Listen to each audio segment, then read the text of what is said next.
Chapter 6. From Serial and This American Life, I'm Brian Reed. This is Shittown. Stinking old car. Oh, man. Time to get another one. After a long day running around Bibb County together, to the courthouse and the library, and past the Burt family compound just to have a look at it, John and I are driving in his beat-up Mercedes back to his place. It's my last night here. I'm flying home tomorrow. John wants to swing by the Little Caesars to pick up a pizza for his mother. It's getting dark. Okay, we're going to take the shortcut through here since the sun's diminishing arc is passing beneath the horizon. As the sun's diminishing arc passed beneath the horizon. A rare moment of quiet with John in the dusk. I'm going to miss you. I hate to tell you that, but I'm going to miss you too. shoot. Hopefully I can get back down here. At least come down here once every now and then for a lecture on climate change and energy. The impossibility of paying our debts.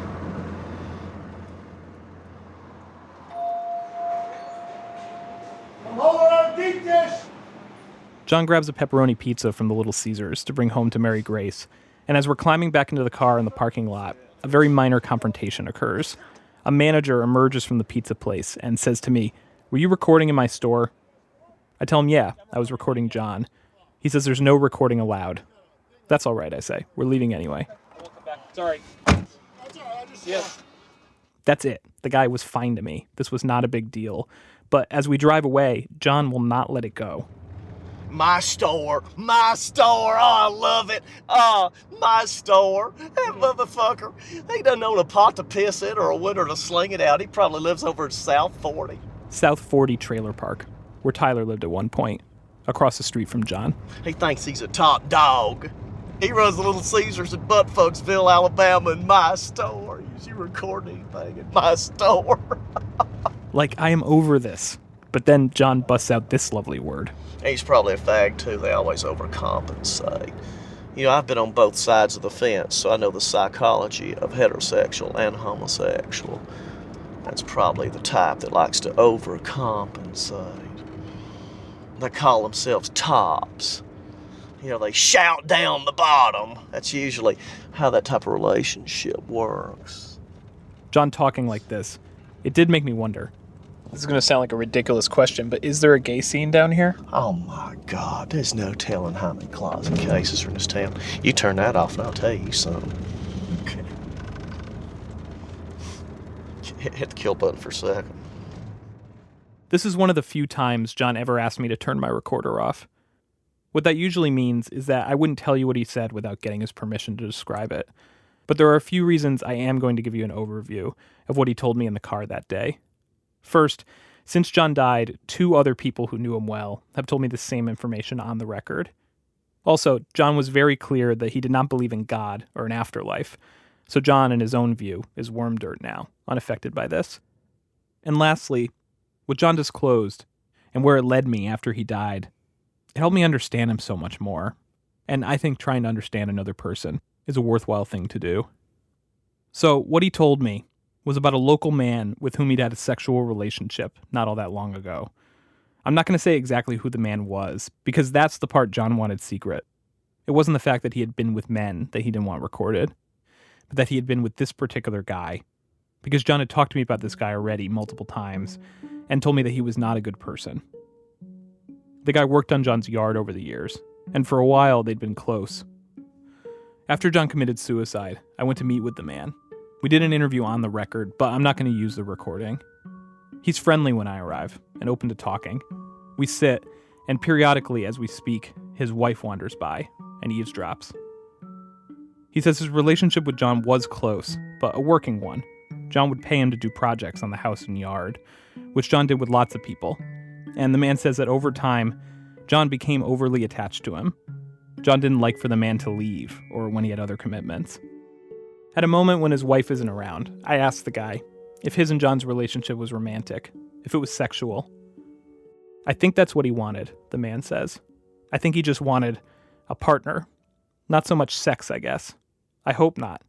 Had me scared, though. And so it wasn't ever sexual with you guys, I ask. Mm-mm, he says. Because he said otherwise, I tell him. The man snaps his head towards me with big eyes. He says. I tell him he doesn't need to talk about it if he doesn't want, but because John told me about it, I felt compelled to ask. He says again. He pauses. And that is all that is said on the matter. Though there is one moment later in the conversation when the man is telling me about the reason he and John started spending less time together. The man had started dating a woman, and John would say harsh things about her. He says he knew what John was trying to do. He was trying to get the man to be with him instead. But that ain't what I wanted, the man tells me. I don't want no boyfriend. I want a girlfriend. I'm straight, and gonna stay that way too.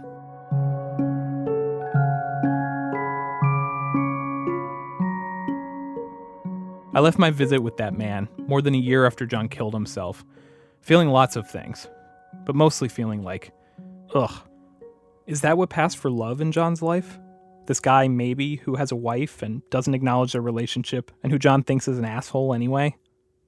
John did have Tyler, I guess, and Michael Fuller years back, both of whom he clearly cared about, but both of whom were in very unstable situations and, oh yeah, were also straight. Tyler says he and John would tell each other, I love you, man. Of course, with the requisite caveat that they weren't trying to get up each other's butts. But that's not love. Like love. The kind of love I hear about all the time on the country music stations as I'm driving around West Alabama.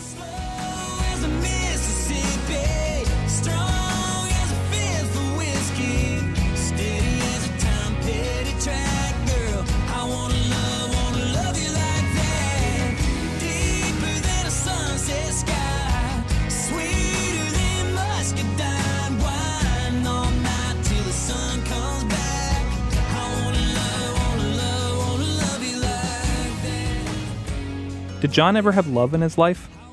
Not I really feel something for this kid Tyler love, but Mississippi River love, Fifth of Whiskey love, Muscadine Wine, Tom Petty track, All Night Till the Sun Come Back love. Or even a quieter, steadier, maybe even longer love. Did John ever have a relationship resembling any of that? Or did he spend the entirety of a lifetime without it?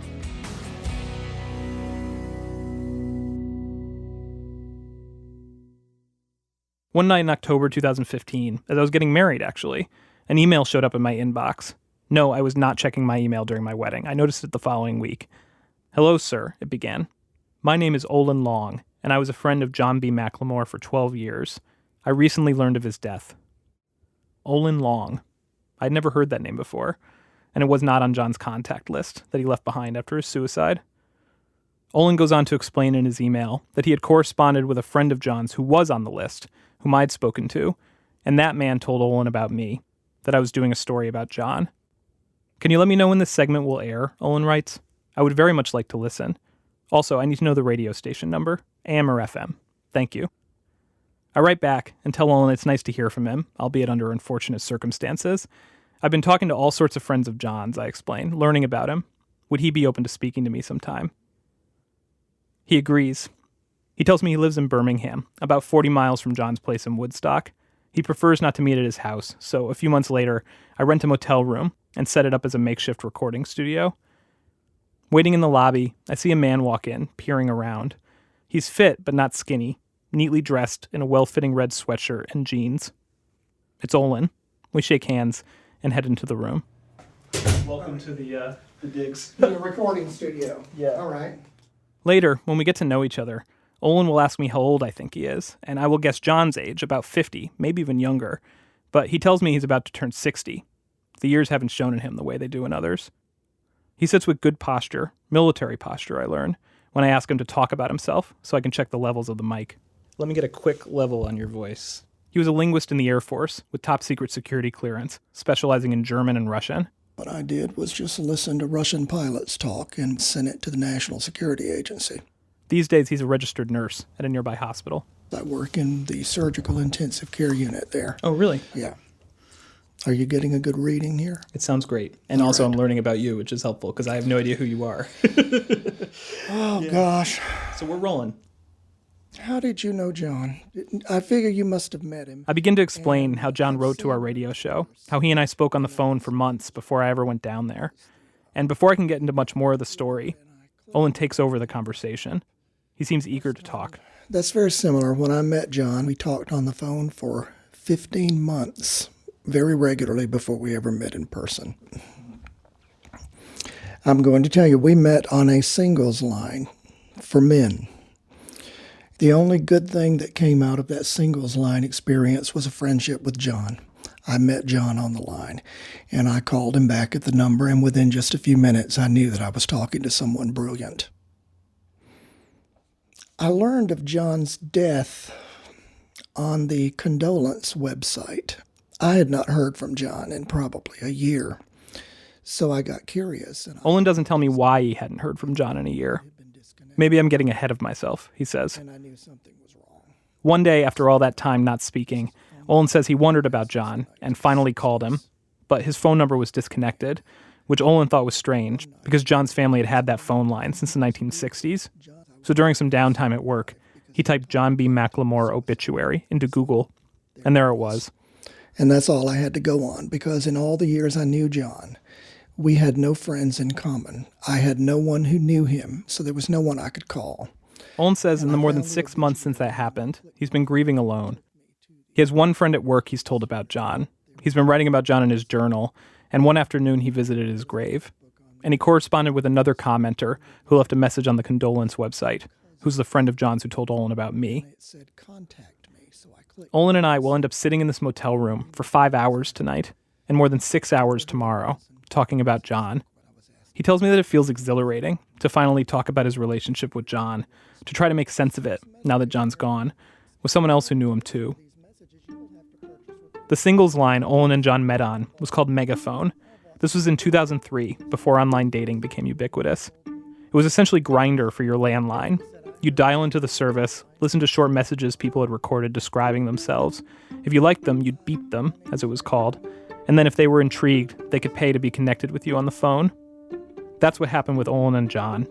John beeped Olin, and Olin called him back. One of the first things he said to me was that he lived with his parents, and he lived in a small town, and he said, "I hope that's not a problem." Well, we just started talking. Then he was... And that talking went on for months, 15 months, as Olin said, before they met in person, usually talking in the middle of the night, because Olin keeps night shift hours, even on his days off, and John would just be finishing up his work in the clock shop, which he did in the evening because it was cooler. And I just remember enjoying talking at night, maybe even sitting in the dark with no lights on, just talking on the phone with John. They found a lot to discuss.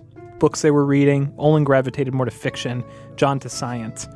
They talked about music, things going on in the world, about growing up, and a lot about being gay men in Alabama.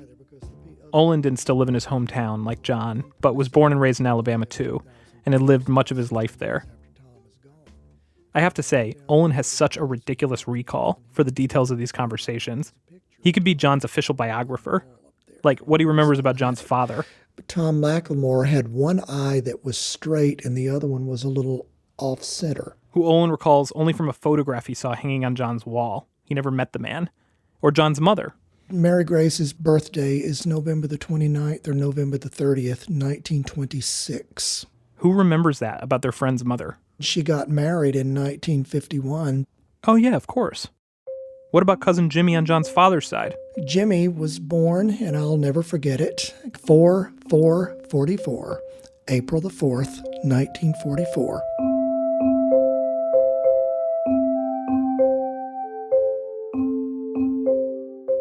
Of course, as Olin and John were chatting, they were filling each other out. At one point, before they'd met, John sent Olin a photo of himself standing on a chair alongside a very tall grandfather clock at his house, with the ostensible reason of showing Olin how large the clock was. Olin looked at the clock, then looked at the man standing next to it. He noticed John's red hair, his lack of freckles, and thought, he's not bad looking. When finally Olin visited John in Woodstock, he did so with curiosity. I was trying to decide if I was attracted to him, because I'm going to be honest with you, when I would go down there and visit him, the few times I'd go down there, it was to take a second look. Though if they were trying to impress each other, John didn't necessarily put in a ton of effort.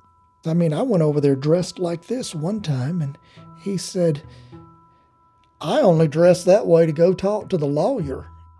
I mean, Olin was dressed, in that he was wearing jeans. and a shirt. The difference is mine were clean and untattered. He was wearing a t-shirt with holes in it, paint stains all over it, and the trousers he had on very much the same.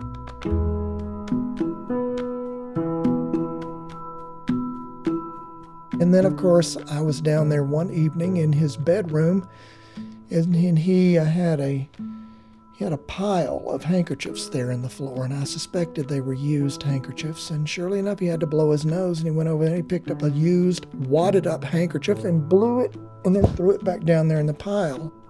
And I didn't say anything, but I thought, I don't do that.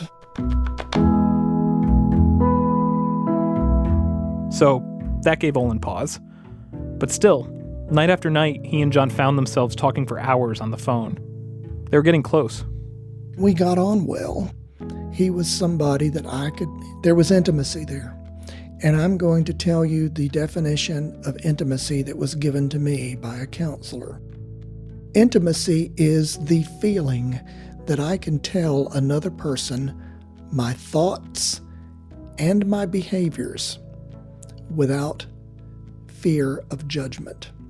If I can tell them the things that I've done, even the things that I'm not proud of, and they're still going to answer the phone and say, "Hey, Olin, how are you getting along?" That's how John would do. Say, "How are you getting along?" So we did have a close friendship there.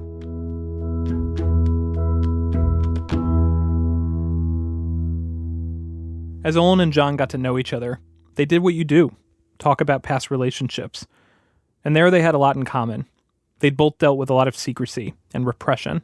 He told me that he had had a relationship at one point with an older man. He called him William.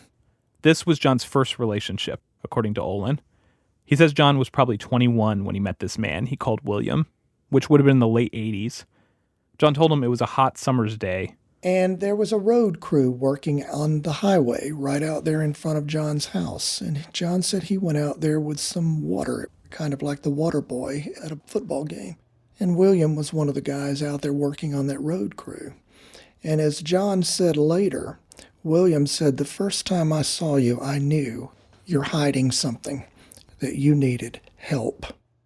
Help coming out of the closet, if not to the world, then at least to one other person in the world, which, as far as Olin knows, at that point, John had never done. Olin also had an older, more experienced, but still not publicly out man coax him out of the closet and teach him the ropes of gay life as he knew it. His was a professor at his college, a married professor. John's was a tattooed road crew worker in Bibb County. According to John, I don't think anyone else down there knew. William was not obviously gay, no effeminate mannerisms at all.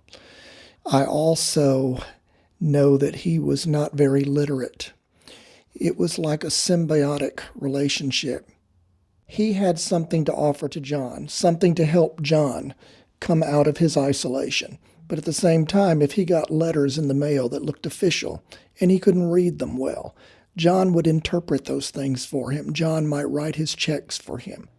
And in exchange, William imparted on John knowledge he had. Olin refers to them as lessons about sex. I noticed that Olin is rather forthright when talking about sex, but he uses somewhat clinical words to do it. Gay people are homosexual. Being gay is your sexual orientation. People sleeping together is sexual activity. Or physical contact. Or, once in a while, when he lets his hair down a little bit, a sexual interlude. Olin believes John and William were together engaging in sexual activity in utter secret for at least 2 years before William moved away. A 2-year apprenticeship that William provided to John. Did you get the sense that he taught him at all about how to be a gay person in that area? I'm glad you asked that. No, I didn't get that impression. I didn't get that impression at all. I think it was mostly sex.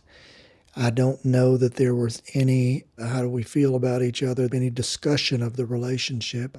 I got the impression that William's experience with gay life, even though it may have been extensive, was mostly centered around sexual connections, not relationships. And Olin could relate to that because his experience with his professor was very similar. At 19, Olin admired the man and was grateful to him, but the man was also cheating on his wife, and instead of teaching Olin how to have a healthy, open relationship, gave him lessons on how to cruise for sex in parks at nighttime and in public bathrooms. Another thing Olin and John could relate on, they both came out to their families and weren't accepted. Olin told his mother when he was 26, and after that, he says she never mentioned it again of her own volition. He is about to turn 60. He has never brought home a partner.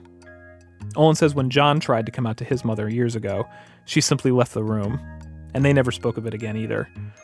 Although Olin says he never heard John use the word gay to describe himself.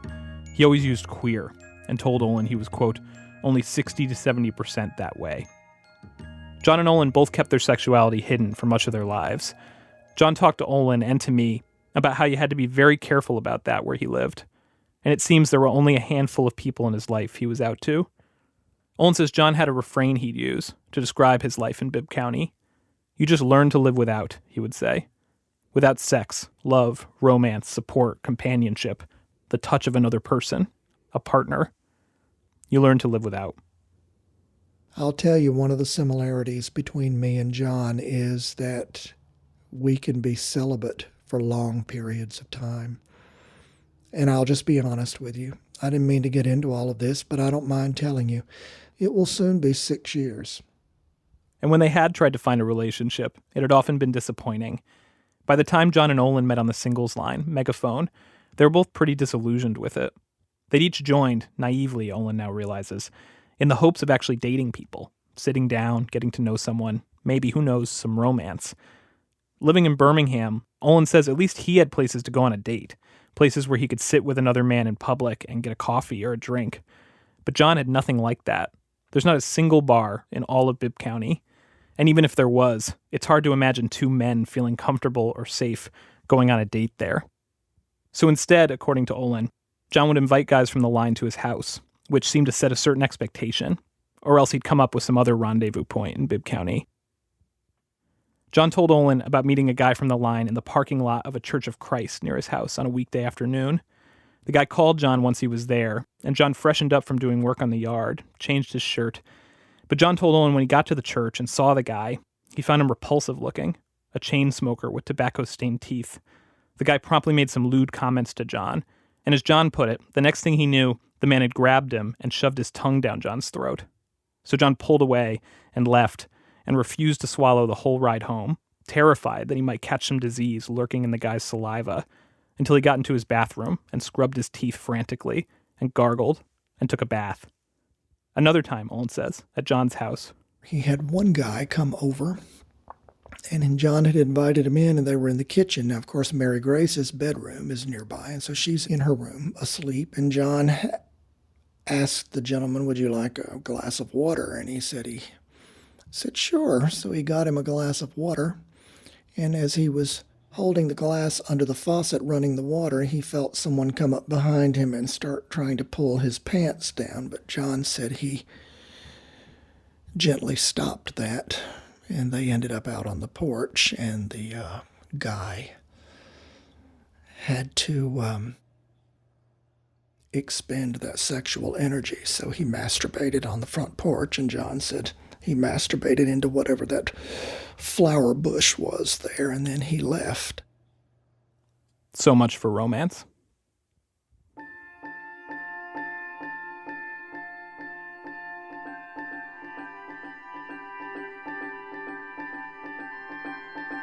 There was one time Olin knows about when John did fall in love. About 2 years into their knowing each other, Olin says there was a period where he stopped hearing from John as often as usual. And I called him one night, and it wasn't long before I could tell that there was something on his mind. And the next thing I knew, he went into tears. John told Olin that he'd recently become friends with a guy in town, and they'd started sleeping with each other and spending a lot of time together. The guy had told John he'd had his eye on him for a while. He had some college, and he seemed to have ambition in his career, which John liked. John was head over heels for the guy. He said to Olin that he'd told the guy he loved him, but that the guy didn't seem to reciprocate it. And now John hadn't seen him in a while, and he was leaving him messages, saying, I love you, call me sometime, and not getting any calls back. He told me what was going on, and then he burst into tears, and he sobbed. It was just a few tears. It was sobbing. He was in the kitchen. He only had a phone in the kitchen, so he was sobbing in there.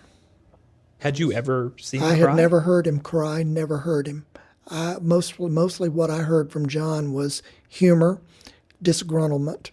Disgruntlement turned into humor, a little anger, and I didn't know that he would cry. I knew I could, but I didn't know he would cry. And I just listened, and I consoled him. I said, "That's hard, John. I've been there. I've been there." I think I said, "If you need to cry, go ahead, finish, get it all out." When we were on the phone, there was never any hurry.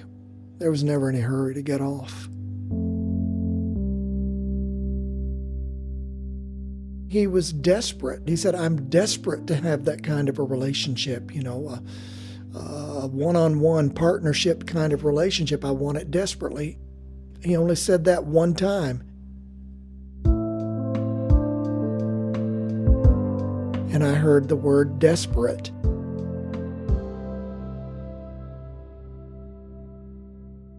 More in a minute. Around it, and we were sitting there, and he had made a comment. Olin and I are sitting And with he each other wasn't the first night we've met, entirely and he's accurate telling me in all his these memories of John, and it takes hours before I understand for sure whether he and John were ever a couple, if they ever actually tried. I don't ever ask Olin outright, but I don't need to, because it gradually becomes clear that it never happened for them, and that for Olin, his relationship with John still feels unresolved. He's telling me stories, remembering things, and in the course of this, his mind drifts now and again to a few tiny moments way in the past that stayed with him because in them, he and John seemed to acknowledge something that they found very difficult to speak about. Like one time when they were riding in the car together through Bibb County, and John had made some remark about Olin that Olin thought was unfair, and Olin told John as much. And when I finished, he smiled and he laughed. He said, you and I could never live together. He said, "I just piss you off too much." And I didn't know what to think of that. We weren't talking about living together. Or another time on the phone when He asked me, "As long as we've been talking on the phone, do you still consider yourself searching for a partner?" And Olin thought for a moment and then said, "Not really, John." He wasn't really talking to anyone else. And there was some silence there, and I said, "Why do you ask?" I don't know. I don't know. I think he was trying to express an interest. I think it's. I didn't know. I didn't delve any deeper. I'm trying to figure out how you feel about this. Like, is this something that you feel is a missed opportunity? I'm not really sure. I think we had talked so much, and I wasn't comfortable enough with what I was feeling. I couldn't identify it. Because what was so... There were certain things that I found it hard to get past. Some of his profanity and some of his anger. I was somewhat afraid of his anger. Even though I was wondering what it would be like, I wasn't certain that it was really a good place for me to be. Does that make sense? Olin and John could get on each other's nerves. If you were feeling sensitive or emotional, John was not necessarily the greatest guy to talk to, and Olin felt he could sometimes just be thoughtless or mean. They once had a huge fight that was actually over Olin's favorite movie. I got very angry with him when the movie Brokeback Mountain came out. Brokeback Mountain, of course, with Jake Gyllenhaal and Heath Ledger, playing two cowboys who fall in love one summer on a mountain in 1960s Wyoming. When I say this is Olin's favorite movie, he loves this movie.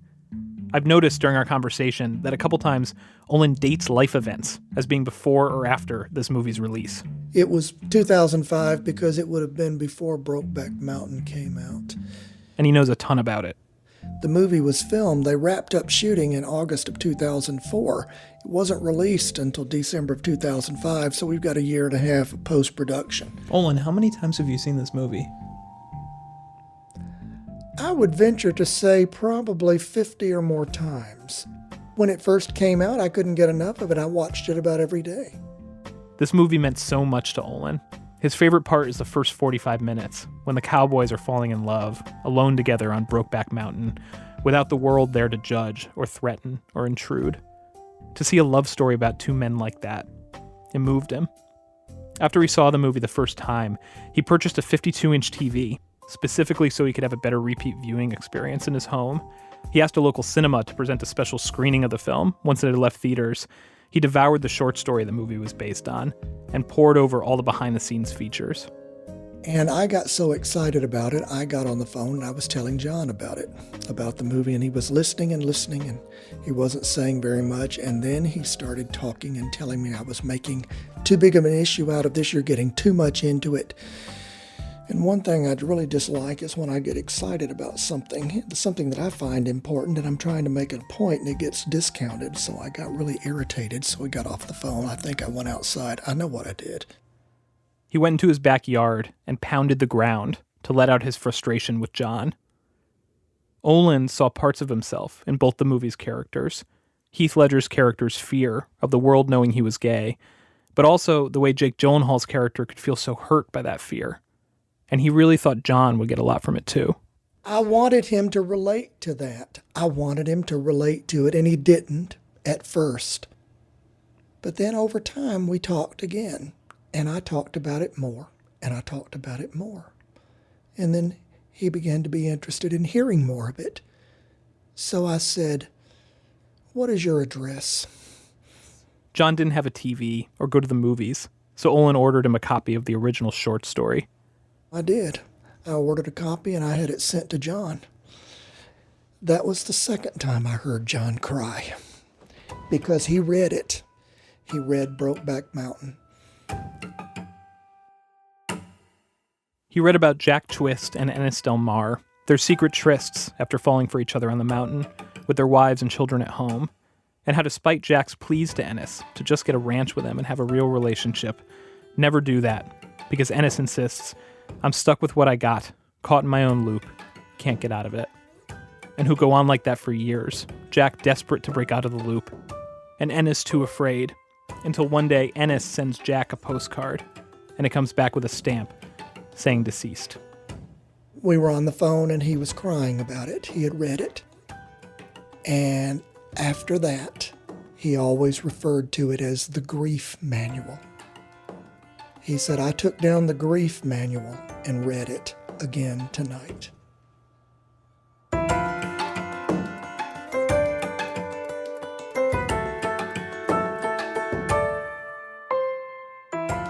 And so this is what Olin and John's relationship eventually settled into. They were confidants and close friends, supporting each other through this experience they were both living, of being middle-aged and gay in Alabama and alone. John giving once in a while hints that maybe he wanted their relationship to be something more.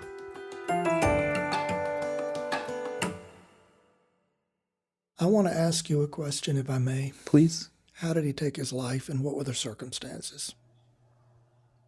I tell Olin how John did it. He had assumed, based on conversations with John, that it was a gunshot to the head. He drank cyanide. He drank cyanide. Okay. Yeah. Well, that's surprising. It was cyanide.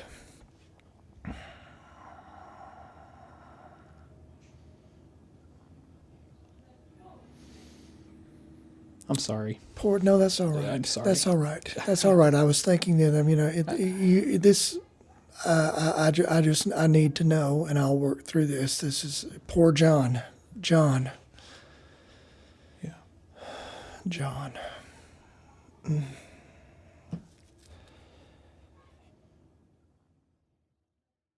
What led to John and Olin's not speaking during the last couple of years of John's life was a growing preoccupation with several subjects that Olin says John would not stop ranting to him about. I heard a lot about climate change. Also, the economy. Olin was a good friend. He would listen to John and actually engage with him on these topics. John would refer to certain books a lot, and Olin actually went out and read several of them. Going Dark and Walking Away from Empire by Guy McPherson, and Al Gore's book, An Inconvenient Truth. He told John, "I believe in climate change. I think it's an issue. I try to do my part. I switched over to energy-saving light bulbs. I don't know what else we can do besides have everybody do their part." Then there was mostly Shittown. That was mostly it. And these tirades bothered Olin the most because Olin felt, compared to climate change and oil and the economy, this was something John could actually do something about. John would go on and on about the miseries of Shittown, and Olin would tell him again and again, if it's really that bad, you can leave. You have the means. You can leave. And John would say, "I know. I want to leave." And then the next time, on the phone from his kitchen, he'd be howling about Shittown again. I just couldn't hear any more of it. I couldn't hear Shittown. Shittown. I couldn't hear it anymore. If you're not going, if you don't like it, leave it. You can leave it. You can leave it.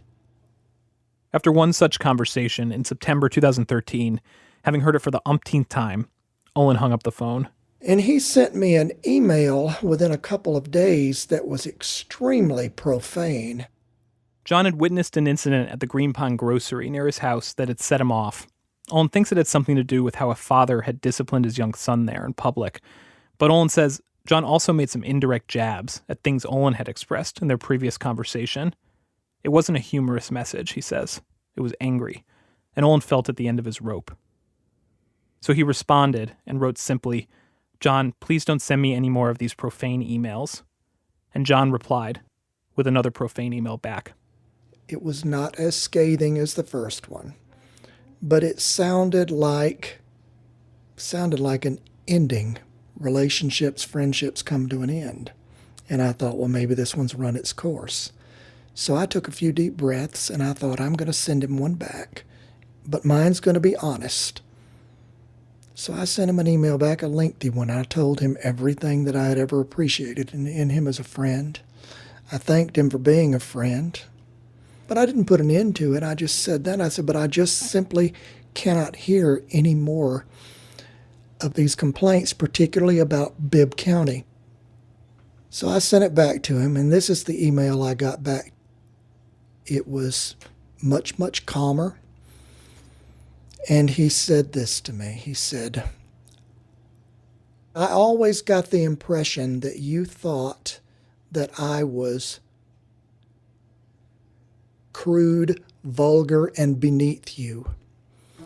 And that is why I knew that you and I could never be an item. But call me sometime."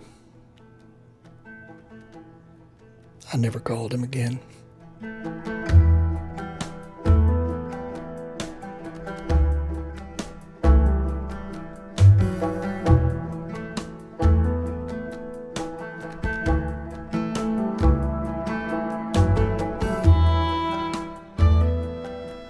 Olin wasn't the only one who went through this with John.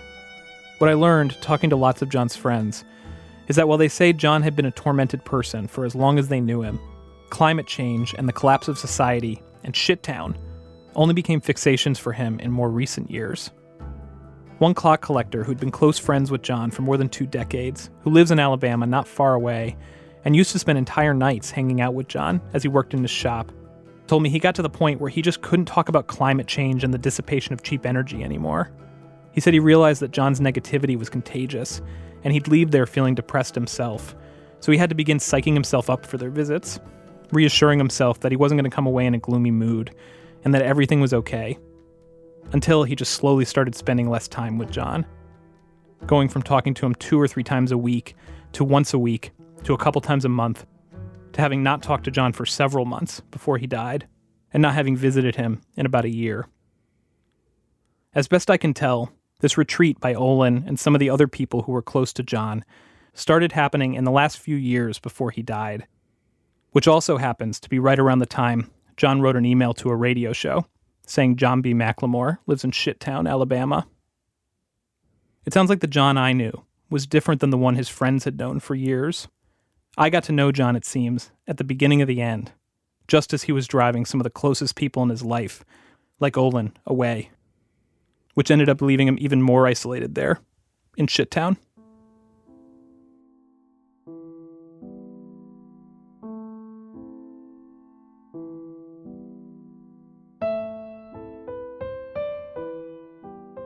Olin not calling John after that final email exchange, he says he wasn't thinking of that as I'm never going to call John again.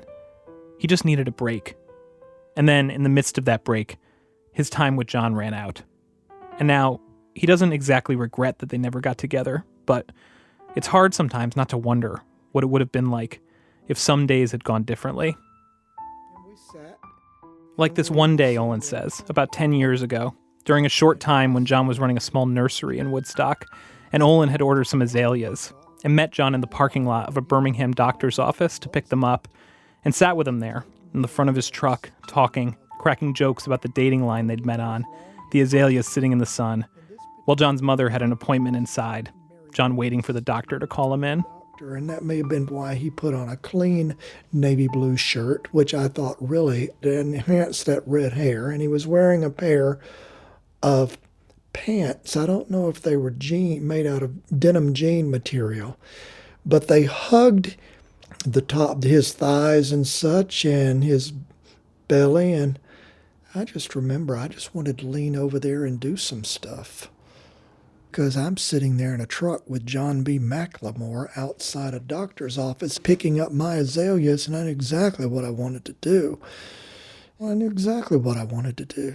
I wanted to reach over there. I wanted to pull his shirt up, expose his belly, and just kiss all over his belly around that red hair.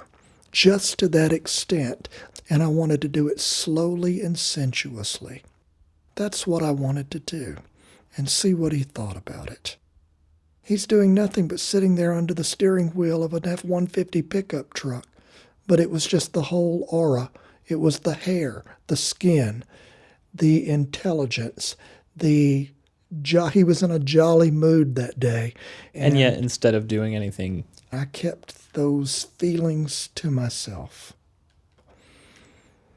I think now, if I could go back, if I could get in a time machine and go back there and relive that moment, I would at least speak up and tell him what I was thinking. I'd probably look over there and say, John, I don't know how you're going to feel about this, but I really want to kiss you right now. There, I've put it out there.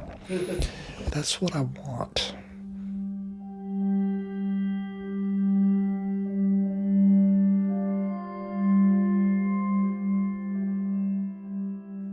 F-150 pickup truck love, denim hugging on your thighs love, azalea love, doctor's parking lot love, kissing on your belly and all around your red hair love. Too bad that didn't actually happen. Because that's something you could write a country song about. The summer is here at last. The sky is overcast and no one brings a rose for Emily. She watches her flowers grow while lovers come and go to give each other roses from her tree, but not a rose for Emily. Emily, can't you see there's nothing you can do? There's loving everywhere but not for you. Her roses are fading now. She keeps her pride somehow. That's all she has, protecting her from pain.